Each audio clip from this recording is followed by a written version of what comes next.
The aim of this research is to show how my professional practice can improve by adopting a creative classroom approach to increase student engagement during English lessons through the MEE framework.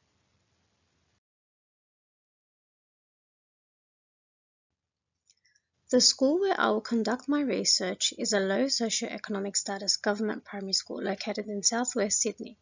There are 600 students enrolled from preschool to Year 6. The school contains a preschool, an opportunity class, an early intervention program, and 6 classes for students with disabilities.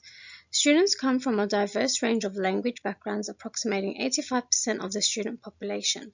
Of these students, 76% have English as another language or dialect. 98 students are refugees, with more arriving in on a regular basis. The refugees are largely Arabic and Assyrian speakers from Iraq and Syria. Over 30 languages are represented in the school community, with Arabic, Assyrian, and Vietnamese being the largest groups. Due to the low SES and diverse cultural backgrounds, most families experience emotional, social, and emotional stresses, which affects students' relationship with school and education.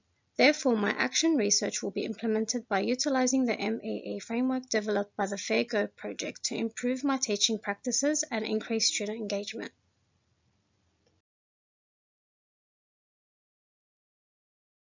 The school self-assesses using the School Excellence Framework to improve students' education to create literal and numerate students. The school's approach is student-centered, where 21st century learners are engaged in a challenging and student-centered curriculum which promotes innovation and creativity. The school aims to provide a secure, engaging learning environment that develops the whole child to become a confident, creative, and analytical learner. This is achieved by providing effective integration of technology in the classroom, such as interactive whiteboards and access to iPads and laptops to facilitate future learning pedagogy. Stages 2 and 3 implement the Bring Your Own Device program. My action research is implemented in a Stage 3 enrichment class, including 32 students. It is an open classroom which promotes collaborative space using flexible seating, such as a round whiteboard table, high tables with stools and cushions. These provide students the flexibility to choose how they work during classroom activities. My mentor teacher started teaching in her home country and continued her teaching journey in Australia. With many years of experience, she has gathered a wealth of knowledge in teaching. My mentor teacher successfully follows the school's approach to teaching by focusing on the student and their learning needs. Being an enrichment class, students require challenging environments, which is achieved through her use of ICT, inquiry-based learning, and project-based learning experiences. These are the approaches I need to follow to improve my teaching practices and provide students with engaging learning experiences. The overall students' achievement levels in literacy and numeracy are high. However, some students in the class demonstrated sound understanding.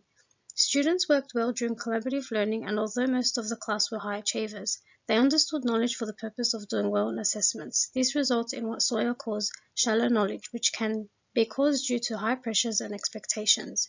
This led me to my focus research of providing students with a creative classroom to gain a deeper understanding in the subjects they are learning.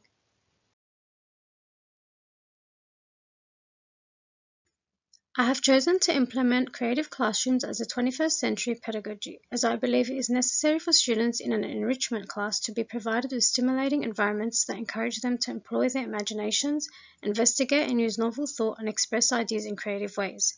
This will promote curiosity and give students the opportunity to be open to their own ideas rather than gaining knowledge for the sole purpose of doing well in tests and assessments. As mentioned earlier, this type of learning is called shallow knowledge, and this prevents students from being creative. Sawyer believes the best way to teach creativity is to teach creative knowledge in all subjects so students understand what they are learning. He also notes that creative knowledge is deep, connected, and adaptable, which can help students to use their knowledge to approach new challenges, approach new problems, and find creative solutions. In order to promote creativity in the classroom, I'll follow Sawyer's 8 zigzag steps to creativity. The steps include ask, learn, look, play, think, fuse, choose, and make. I'll implement this strategy in my teaching to plan effective English lessons to increase student engagement.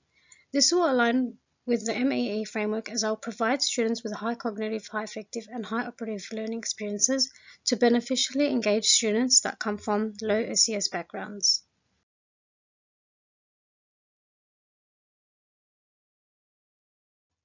My English mini unit of work will be based on the book Fire, written by Jackie French and illustrated by Bruce Watley.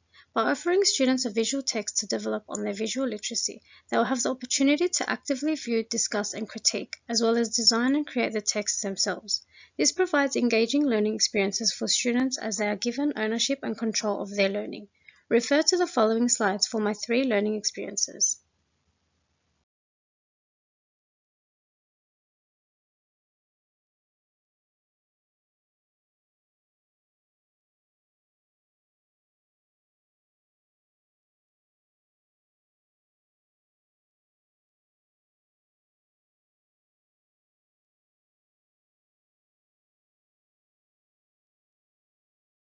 By implementing high cognitive, high affective, and high operative learning experiences through creative classrooms, students will be involved in the small E engagement process by being in task rather than on task. This will allow students to become insiders in their classrooms where they can have a say in the way their classroom operates and the learning that they are part of. The FAGO project also noted the importance of sending engaging messages under the 5 discourses of power, including knowledge, ability, control, place, and voice. This will give students the opportunity to be challenged and motivated to become more successful learners, eventually leading to Big E engagement, where students develop an awareness that school is for me.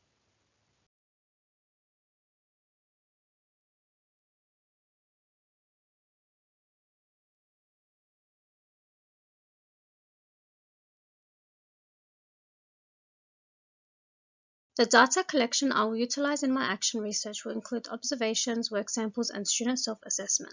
This will allow me to review my teaching practices and adjust where needed.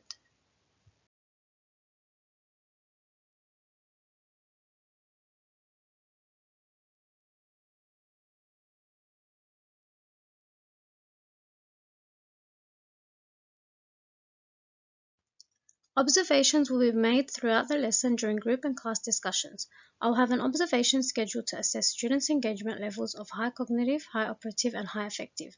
They'll be measured as high, being highly engaged in the lesson, medium, being an average level of engagement, and low for showing low levels of interest and engagement in the lesson.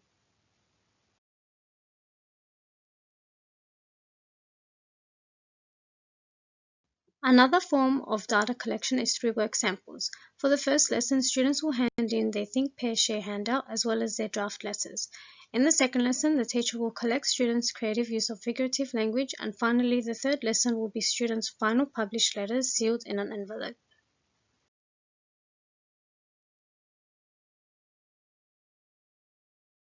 Students will complete a self-evaluation at the end of each lesson based on Munn and Woodward's REAL framework. The REAL framework takes a qualitative and formative approach to student self-assessment, providing students a responsibility to evaluate and gain a deeper reflection of their own learning and engagement during lessons. This will give me insight to students' engagement and motivation, which I can use to enhance my teaching practices.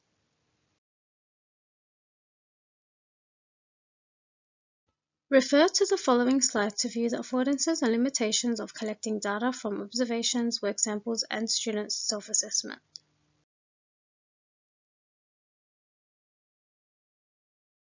The data analysis will be analyzed against the MEE framework along with relevant syllabus outcomes to evaluate my implementation of creative classrooms within the English content. This will give me the relevant information I need to strengthen student motivation and engagement to improve student outcomes.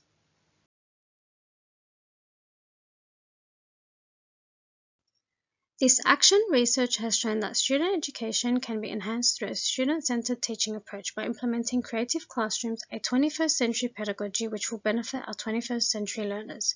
Creative classrooms will be achieved through Sawyer's 8 zigzag steps to creativity, where students will have the opportunity to their own way of seeing the world, making connections, solving problems, and overcoming obstacles.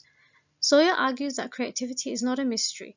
There are proven techniques for enhancing creativity, and students can achieve this with the teacher's guidance.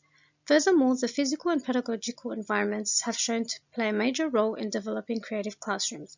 The physical environment provides students with flexible use of space and resources and provision of appropriate material and tools. The pedagogical environment offers children encouraging collaborative work, control, and appropriate risk-taking. Therefore, it is my duty as an educator to follow through my action research and provide students with engaging learning experiences and increase their motivation through creative classrooms to send strong messages that school is relevant to them and their future.